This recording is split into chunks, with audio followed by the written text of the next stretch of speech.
Hello everyone, this is Sheetal Bakre, stock broker and numerologist. Success story का सिलसिला चालू हो ही चुका है, तो one of best successful person में आते हैं मिस्टर श्रेयस आरजे, जो फेमस आरजे है।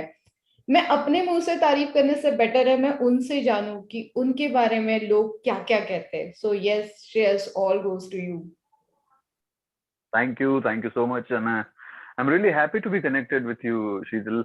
और मैं ये जरूर यहाँ पर कहना चाहूंगा, the way you are doing and you are helping people which is wonderful, that makes me a big fan of yours too. Thank you. Okay Shreyas, you are the best RJ. मतलब आपका एक पर्टिकुलर नाम हम सब ने दिया है, और आपका जो शो है वो हम लोग सभी सुनते हैं, not only for the Aurangabad, all over Maharashtra में आपका जो नाम जी जी। छाया हुआ है। कैसे, मतलब लाइक वाई आपने ये प्रोफेशन क्यों चुना आरजे बनने की? मतलब आपके वो होती है ना, ओह। एक चाहत होती है ना, आई नो वो मुझे आप में हम्म। दिखती है, आपके शो में दिखती है, आपका वो डेडिकेशन दिखता है। सो वो कैसे आप में चाहत वो आई कि मुझे आरजे बनना है? I think I would love to answer my question, rather open my heart for that question. मैं ये बहुत दिनों से शेयर करना चाहता था ऑन प्लेटफॉर्म लाइक दिस, क्योंकि ये मैं बहुत दिल से कहना चाहता हूँ कि मैं आरजे बनने के लिए कभी नहीं आया था, बट हाँ, मैं ये जरूर चाहता था कि एक आरजे इस तरीके से बात करता है या उस तरीके से बात क्यों करता है। What was my curiosity to give you a little bit of my background? मैं एक इंजीनियर हूँ, आई एम इलेक्ट्रॉनिक्स इंजीनियर। मैंने औरंगाबाद से ही इंजीनियरिंग की है और ठीक ठाक ही पास हुआ था, मतलब बहुत कुछ अच्छा हमने नहीं किया था, but I was good enough. उसके बाद में जैसे वो भेड़ चाल चलती थी तो हम भी पहुंच चुके थे सॉफ्टवेयर में। तो I was working with a reputed software company as a software developer in the beginning, and I change my role quite bit. जब मैंने कंपनी छोड़ी, आईटी ये फील्ड छोड़ दिया, तब तक मैं business development and pre sales में आ चुका था। और वो 5 सालों में मुझे एक चीज बहुत अच्छी लगती थी। और वो 5 साल भी नहीं, उसके काफी पहले से, कि मैं जब पुणे में था, मुंबई में था, मैं बहुत दिल से रेडियो सुनता था। तो I was a great fan of radio itself.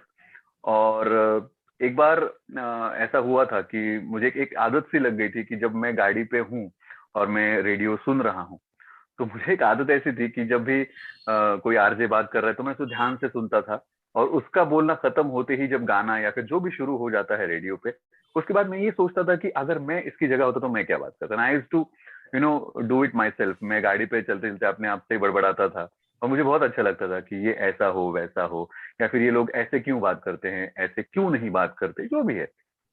तो फिर एक 5 सालों में आईटी में काम करते करते थोड़ी सी स्टैग्नेंसी सी आ चुकी थी। और मैं ये यहाँ पर जरूर कहना चाहूंगा कि काफी लोग ये सोचते हैं कि बाय पैशन के लिए छोड़ दिया, और आईटी एक टिपिकल जॉब से सीरियस बाहर निकलकर आरजे बन गया। भाई यहाँ पे एक प्लीज, आप जो भी हैं मुझे सुनने वालों, एक प्लीज मैं रिक्वेस्ट करना चाहूंगा कि देखिए, आईटी बुरा नहीं है, बहुत अच्छी बात है। I was not able to, give justice to the work which I was got assigned to and everything. तो मुझे ऐसा लगता था कि it's better to be outside than a bad engineer inside. So मैं बोला यार, ये अपना काम है नहीं, इसलिए मैं आईटी से बाय चॉइस बाहर निकला था। और रही बात रेडियो की, तो एक वाकया मेरे साथ ऐसा हुआ कि मेरे एक अच्छे दोस्त हैं, और वो मुझे हमेशा कहते थे कि you got a good voice, you should do something with your voice. And I used to laugh at him, अरे यार, ये बॉस की मजाक उड़ाना या फिर किसी दोस्त को चिढ़ाना यहाँ तक ठीक है, लेकिन यार वॉइस वॉइस क्या है, मतलब मुझे कोई पता ही नहीं था कि ऐसा भी कुछ होता है। Then I happen to meet a friend, और उन्होंने मुझे सजेस्ट किया कि why don't you join radio. And that, एक खनक जो दिमाग में आती है कि हाँ यार, ये तो कभी सोचा ही नहीं है। And luckily I got a message from my friend कि reputed radio station in Pune, they were looking for RJs. And फिर मैंने वहां पे अप्लाई किया। 200-250 लोग थे शायद, पता नहीं, they choose me, I don't know कैसे। और वो सारा उधर एक हैप्पी एक्सीडेंट था मेरे लिए, and I landed in radio. और यहाँ पर आने के बाद में ये पता चला कि जो मैं सोच के आया था रेडियो में, वो बहुत करने लायक है। अब वो क्या है और मैं क्या सोच के आया था, ये खैर आगे बातें चलती रहेंगी तो मैं काफी बोलूंगा भी, लेकिन मुझे पर्सनली बहुत अच्छा लगा कि मैंने काफी सारे मीडिया को ट्राई किया है, मतलब I even tried my hands in radio, then TV, then writing, lyricist बनने की भी कोशिश की थी काफी बार, थोड़ा बहुत एंकर बनने की कोशिश की थी, लेकिन अल्टीमेटली मुझे ये पता चला कि I am better in my studio other than any other field. तो मैंने सोचा कि चलो इसी इसी राह को पकड़ के आगे बढ़ा जाए, and here I am after around 6-7 years in radio. Great great, मतलब लाइक और सुनते रहो, यही मतलब लाइक और क्या निकलेगा श्रेयस के पोटली में से, वो जानने की मैं कोशिश कर रही थी। श्रेयस, इतनी सारी चीजें, मतलब आज आपका बहुत अच्छा नाम है, और जब आप ये सारी चीजें करते हो तो कभी कभार कुछ छोटा मोटा स्ट्रगल या कुछ अप्स एंड डाउन्स आपने यहाँ पे देखे? अरे छोटा मोटा क्यों भाई, बहुत बहुत ज्यादा स्ट्रगल है यहाँ पर। और सबसे बड़ा स्ट्रगल यही है, being into a typical middle class family, Marathi family. हमारे यहाँ पे जैसे आपने बहुत शुरुआत में कहा था कि डॉक्टर बनो, इंजीनियर बनो, थोड़ा कुछ नहीं कर पाए तो कॉमर्स में चले जाओ, और कुछ ही नहीं कर पाए जिंदगी में तो आर्ट्स ले लो। तो ये बहुत गलत धारणा है हमारे फैमिली में। तो मैं वहीं से मेरी स्ट्रगल की शुरुआत हुई कि जब कॉलेज में था, एक्टिंग वक्टिंग करना चाहता था या फिर कुछ करता भी था, तो मैं लिखता भी था। मैं बचपन से लिखता आ रहा हूँ, मतलब from 5th standard which I remember precisely कि मैं लिखता आया हूँ। और मेरे घर वालों को पता चला जब मैं इंजीनियरिंग के फाइनल ईयर में आया, जब मेरे पिताजी को इनवाइट किया गया था कॉलेज में हमारे एनुअल फंक्शन के लिए। एंड दैट टाइम ही रियलाइज कि अच्छा आप ये भी करते हैं, मतलब पढ़ाई छोड़ के जो सब करते हैं इसमें ये भी शामिल है। तो दैट वाज द केस। तो फैमिली को सबसे पहले कन्विंस करना बहुत जरूरी था, क्योंकि देखिए उसमें उनका गलती नहीं है। काफी लोग मुझे सुनने पे ये भी कहेंगे कि यार उनका गलत है, या फिर किसी पैशन को सपोर्ट करना चाहिए। आजकल देखिए पेरेंट्स क्या करते हैं। मैं यहाँ पर ये कहना चाहूंगा हर एक को कि देखिए पेरेंट्स कभी गलत नहीं होती। वो सोचते हैं कि यार देखिए जो स्ट्रगल उन्होंने किया है अपनी लाइफ में for the sake of money and fame and stability, वो उनके बच्चों को ना करनी पड़े। बेसिक थॉट है जो बहुत अच्छी बात है, क्योंकि being into art, being into media, being into सच ग्लैमरस फील्ड, लोग उनको लगता है कि यार यहाँ पे एक तो बच्चा खराब हो जाएगा, या फिर ये थोड़ा बहुत फेम मिल जाएगा लेकिन आगे चल के ये फाइनेंशियली उतना कुछ नहीं कर पाएगा, क्योंकि उनके सामने काफी सारे एग्जाम्पल्स होते। तो पहला स्ट्रगल वहीं से शुरू होता है। देन जब फैमिली को थोड़ा बहुत समझ में आए कि हाँ ये करता क्या है, और 4 लोग जानने लगे हैं, इसकी आवाज भी ठीक ठाक ही है, तो वहां से भी कुछ काम कर लेता है, तो स्ट्रगल आता है सबसे आगे चल के एजुकेशन और लैंग्वेज। जैसे हम यहाँ पर अभी बात कर रहे हैं, Hindi is not my native language और not my mother tongue, but ये काफी एक्वायर्ड है, क्योंकि coming from this region of Maharashtra, you know, काफी लोग हमें ताने कसते हैं। और स्पेशली हमारा जो वेस्टर्न रीजन ऑफ महाराष्ट्र है, I would take the name of that city, but हम सभी को पता है कि कौन है जो ऐसे पिन पॉइंट करते हैं आपकी लैंग्वेज के ऊपर, उसके ग्रामर के ऊपर। तो वहां पर जाने के बाद में लोग उसे काफी नेगेटिवली लेते हैं कि वो हमेशा टोकते हैं, बट मैंने उसे बहुत पॉजिटिवली लिया और मैंने अपने आप को सुधारा। काफी स्ट्रगल किया, उसके ऊपर काम किया, काफी पढ़ना पड़ा, काफी लोगों से मिलना पड़ा, काफी दुत्कार सहनी पड़ी, काफी लोगों ने मुझे टॉन्ट्स भी मारे, लेकिन अब वही जाके जब तारीफ करते हैं तो अच्छा लगता है कि हाँ ये मेहनत सफल हुई है। और इसके पीछे एक ही रीजन है, मुझे सक्सेसफुल होना है या नहीं ये खैर बाद की बात है, लेकिन अगर मैं ऐसे क्षेत्र में काम करता हूँ जहां पर मेरी लैंग्वेज, मेरी भाषा वो सबसे ज्यादा मायने रखती है, तो वो सही सही होनी चाहिए। हमारे यहाँ पर एक एक्सक्यूज दिया जाता है जिससे मैं बहुत ज्यादा चिढ़ जाता हूँ। वो यही है कि लोग बोलते हैं कि अरे उसमें क्या होता है यार, भावनाएं पहुंचती है ना आपके पास में, भावनाओं को समझो।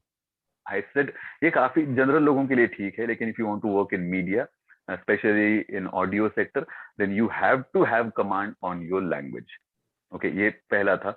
आगे चल के स्ट्रगल अगर कहें तो ऑफ कोर्स 6-7 साल का सेट करियर, वो भी आईटी में, उसको छोड़कर किसी और क्षेत्र में जाना जहां पर कोई बैकग्राउंड नहीं है, कोई सपोर्ट नहीं है, and in terms of finance which is very much important, कि आप तो जानते ही हैं कि financial situations are very much important in life. तो उसमें भी काफी स्ट्रगल हुआ शुरुआती दिनों में, और बाद में ठीक है चीजें सेटल हुई हैं।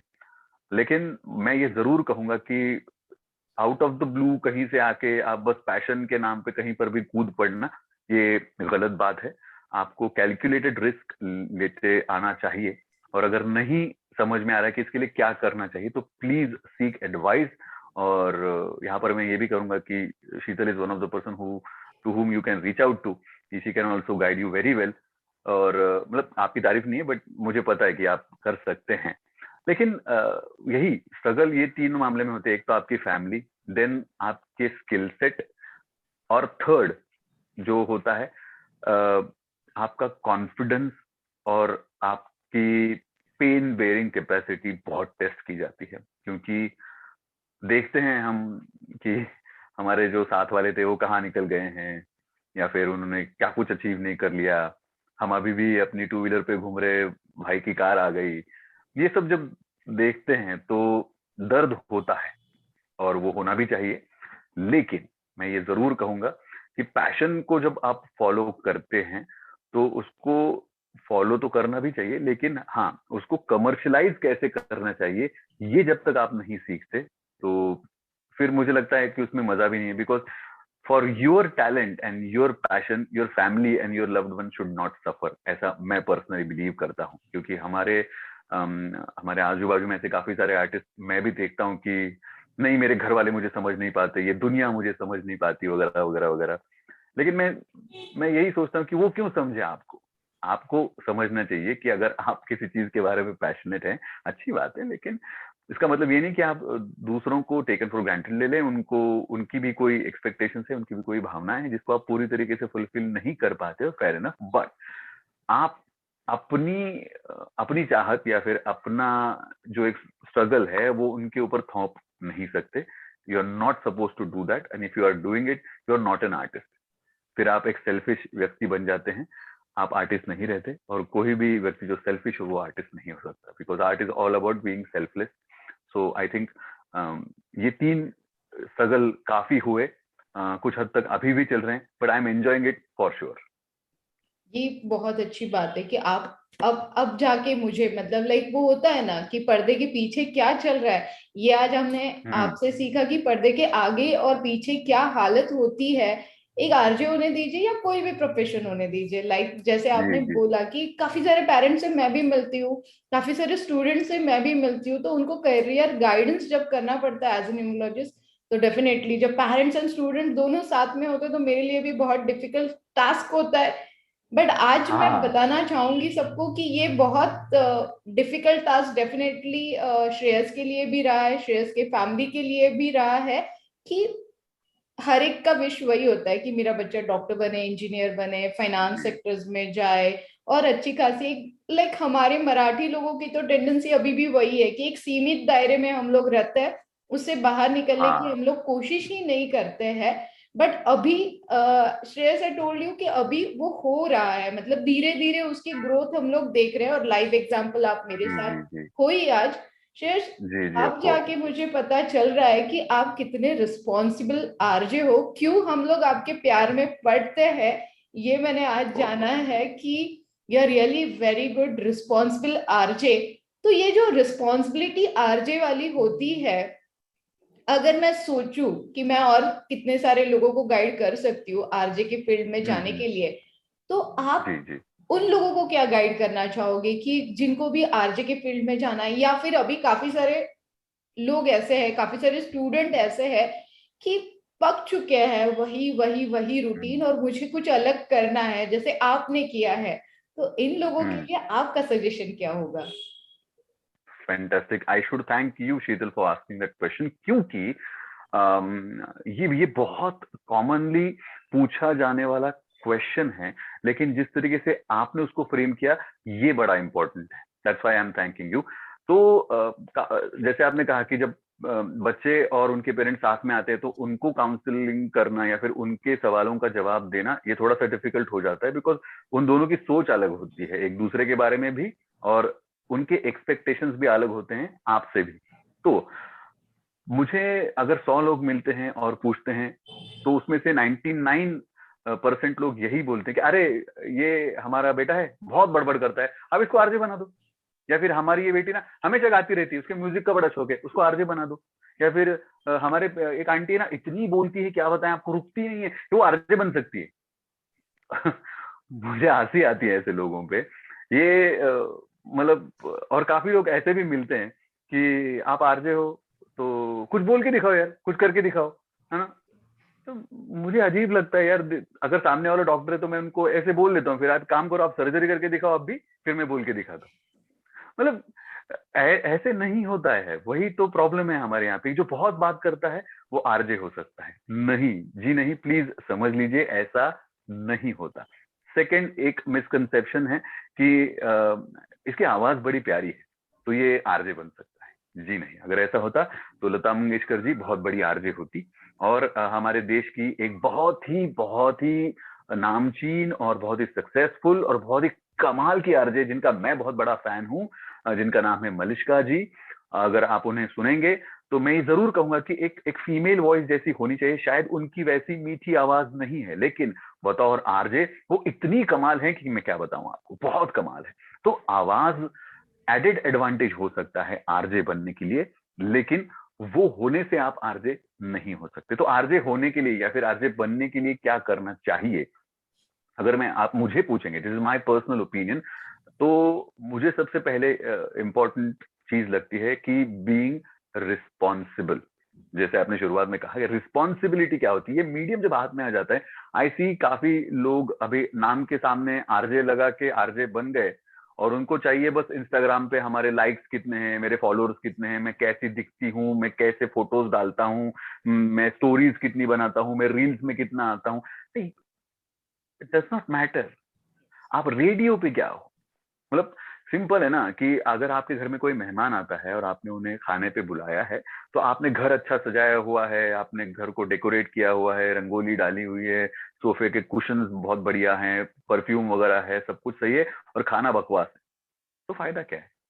जिस चीज के लिए आप आए हो, जिस चीज को आप सर्व करना चाहते हो, जो आपका मेन पर्पस है, अगर वही सही नहीं है तो बाकी सब चीजें बेमानी है, ऐसा मैं मानता हूँ। So me being orthodox, an orthodox lover of radio, तो मुझे ऐसा लगता है कि सबसे पहले लोग कंटेंट को भूल जाते हैं। अब इसका एग्जांपल मैं आपको थोड़ा सा अगर देना चाहूँ, इफ यू परमिट मी, तो अ, एक एक परसोना होता है आरजे, जब कोई भी चीज को लेकर चलता है रेडियो पे, किसी भी टॉपिक को, तो उसको अपना ओपिनियन नहीं बनाना है वहां पर, उसको ओपिनियन जनरेट करना है। ये सबसे बड़ा प्रॉब्लम है।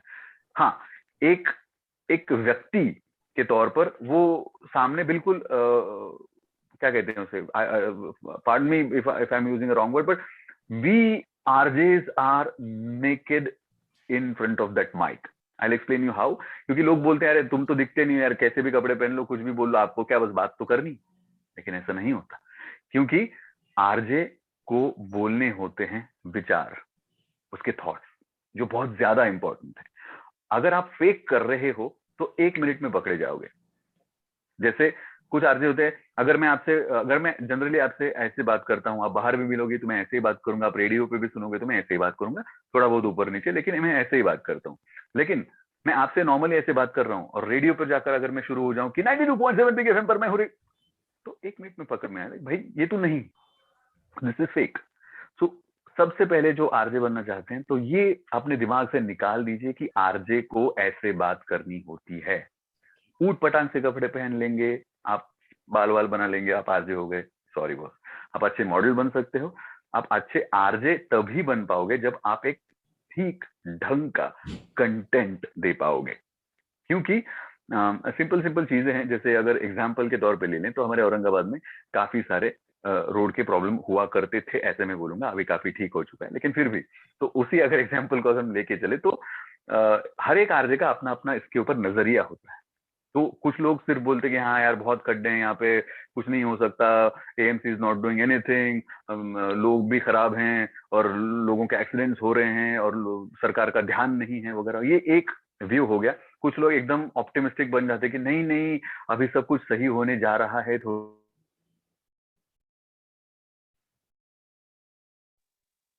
give some time. जाएगा, मैं उसमें से एक चीज निकाल के लाता हूँ। मैंने मेरा पर्सोना रेडियो पे ऐसा बनाया हुआ है कि ये बड़ा sarcastic सा आदमी है, बड़ा चिमटी काटने वाला आदमी, क्योंकि अगर आप मेरे बारे में सुनोगे रेडियो पर भी तो ये आदमी ऐसा है कि जिसकी सब तरफ नजर है, किसी को डायरेक्ट गाली देके कुछ फायदा है नहीं। तो यहाँ पर आप अच्छे से अच्छा अगर कंटेंट जनरेट कर पाते हो तो लोग आपके शायद फॉलोअर बन जाए। फैन मैं नहीं कहूंगा, थोड़ा बहुत आपको सुने और आपको फॉलो करे तो अच्छी बात है। आपके आरजे बनने का क्या कहते हैं, एक जो उद्देश्य है वो सफल हो जाता है। जैसे रोड कंडीशंस की मैंने बात की, अगर रोड कंडीशंस के बारे में मैं भी गाली देना शुरू करूं तो मैं भी 4 लोगों जैसे बन जाऊंगा। मैं अच्छा बोलना शुरू कर जाऊं तो मैं शायद किसी का चमचा लगूंगा। मुझे वो भी नहीं करना है। तो आरजे को करना क्या है, जैसे मैं बोलना चाहता था। एक बार ऐसे ही कहा कि हमारे यहाँ पे एक न्यूज आई थी कि जैसे औरंगाबाद में जब हम एंट्री करते हैं फ्रॉम वारूज साइड, ठीक है, तो एंट्री पॉइंट पे एक टैंक लगा हुआ है, शायद आपको पता, वहां पे एक टैंक रखा हुआ है आर्मी का, जो हमारे शहर की शोभा बढ़ाता है। और ये कहते हैं कि यहाँ से कैंटोनमेंट शुरू होता है और बहुत अच्छा वो दिखता है।